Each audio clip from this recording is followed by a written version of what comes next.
And enough is enough. It's time to get back to a safer Chicago now by getting more cops on our streets and illegal guns off of them. Congressman Chuy Garcia's first mayoral campaign commercial begins airing tomorrow.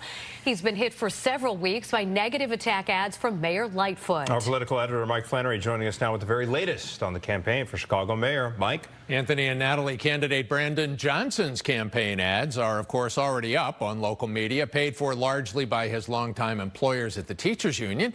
Johnson vowed today that if elected, he'll push for a city income tax and a long laundry list of other taxes and fees to pay for, among other things, unfunded public employee pensions and to hire more government workers to provide social services. With a $1 billion investment into our schools, into jobs, healthcare, safety, and transportation. And I'm doing all of this without raising property taxes. Brandon Johnson would raise many other taxes, including a first-ever Chicago income tax on those making $100,000 a year, a new $98 million jet fuel tax on airlines, what he calls a mansion tax on home sales, a $100 million tax on banks and securities trading, a lot of which would certainly leave town, another $30 million tax added to Chicago's already highest in the nation hotel tax, and a $40 million surcharge on Metro commuter rail tickets. At the county board, Johnson sponsored a resolution to decrease funding of police.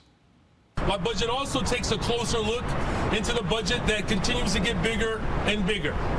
And that's the police budget, where we have hundreds of thousands of dollars and millions of dollars going towards things that are wasteful.